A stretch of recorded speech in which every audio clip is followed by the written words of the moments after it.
First, I have a direct interest in the outcome of this inquiry because I have been told that as a citizen of Mississauga, I have won 700,000th share of 90% of EnerSource. Next, I have a substantial interest in the outcome of this inquiry because I've devoted an obscene amount of time, my free time and money researching the city of Mississauga in the hopes of getting at the truth. Fact is, I just need to get the truth about my local government. To give you some idea of the time I've devoted to my research of municipal governance, here's a list of meetings that I've attended. Virtually all Mississauga General Committee, Council, Budget, and Audit Committee meetings from September 2006 to current.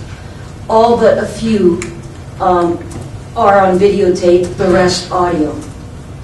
For Mississauga General Committee and Council meetings, I have the only video records of the post-in-camera announcements, unless Rogers has it, I'm not sure. And I also have all Mississauga EnerSource related public meetings, again on video. For all these meetings, I read the minutes and compared them to the videotape. Though not related to this inquiry, I also attend the Peel Regional Police Services Board meetings, Peel Youth Violence Prevention Network meetings, and their steering committee meetings.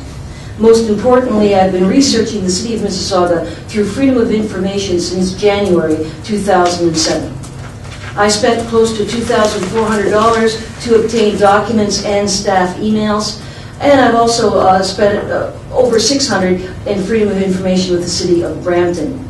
2 weeks ago, I attended the Ontario Ombudsman's Sharpen Your Teeth 3, a 3-day advanced training course for administrative watchdogs. It cost me $800, and I was the only citizen. I'm a serious researcher with a driving need to know. I treat my research into Ontario municipal governments as it should be treated, as a science. And yes, I'm not just researching the City of Mississauga. What I can offer in fulfilling the mandate set out by Council.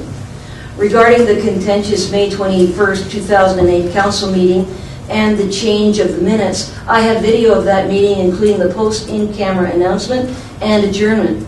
No one else has that. I may have video of other meetings that you might need. Now here's what I see the most important part of the Council mandate. This is a quote. Now therefore, the Council of the City of Mississauga does hereby resolve that 1. An investigation is hereby conducted, is requested to be conducted pursuant to Section 274 of the Municipal Act 2001, which authorizes a judge of the Superior Court of Justice to investigate any supposed breach of trust or other misconduct of a member of council, an employee of the municipality, or a person having a contract with the municipality in relation to the duties or obligation of that person to the municipality, and inquire into any matter connected with good government of the municipality or the conduct of any part of its public business. Since I began filing Freedom of Information in January 2007, you could say that I have been conducting parallel research. That is, investigating the conduct and operations of various aspects of City of Mississauga municipal governments, with special focus on compliance to corporate policies, procedures, guidelines, and to some extent provincial legislation, as well as examining the ethical infrastructure of this municipal corporation. It's in this inquiry's mandate to make recommendations. Since my own research also deals with Mississauga's systemic issues and accountability infrastructure, I may be of possible help here. I can't say that I've blazed the trail, but I've certainly trudged it. And under general in the rules of procedure, it states, the Commissioner encourages anyone who may have information that may be helpful to the inquiry, including documents and names of witnesses. Well, I may have information that may be helpful to the inquiry. It's difficult for me to be here. I decided at the very last minute to show up. The reason I did was because of the word who may have information that may be helpful to the inquiry. I realized that if I didn't come forward, it would be me who decided that my information is of no value. not showing is a form of censorship that I was not prepared to make. For someone as committed to a fair and impartial truth-finding process, I have no business staying away. Whether I have something of value to assist you in your inquiry is your call, not mine. So I'm here. I believe that I can be of considerable help when you are dealing with the mysterious minutes and their alteration. Believe it or not, that's one of the things that I've been researching. After all, minutes of meetings are actually the history of this city and of Mississauga Council. Minutes of meeting are a vital part of our city's cultural heritage. Videotape of these meetings even more so.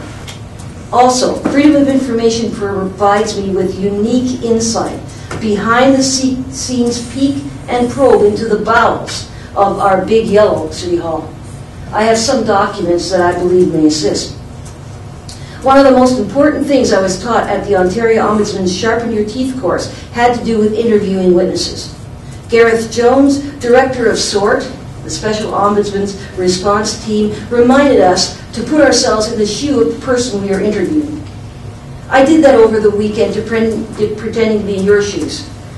And if it were my mandate to investigate any supposed breach of trust or other misconduct of a member of council, an employee of the municipality, or person having a contract with the municipality in relation to the duties or obligations of that person to the municipality, I'd want access to my Freedom of Information documents relating to the drafting, approval, and implementation of Mississauga's most important corporate policies, the degree to which staff comply, and especially the quality of managerial assessment of staff performance.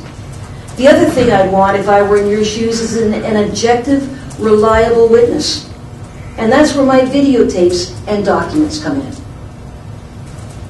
And I also encourage you for a quick yet excellent overview, just to get a feel for how things are done at the city. View videotapes of audit committee meetings, and then compare what you saw and heard with what is recorded in the minutes. One final comment again at the Ontario Ombudsman's Sharpen Your Teeth course, SORT Director Gareth Jones suggested to us that the most important question an investigator must answer is why. Who, what, where, when, how are almost givens. But why is my big one too for this inquiry? Why? Why does the City of Mississauga behave the way that it does?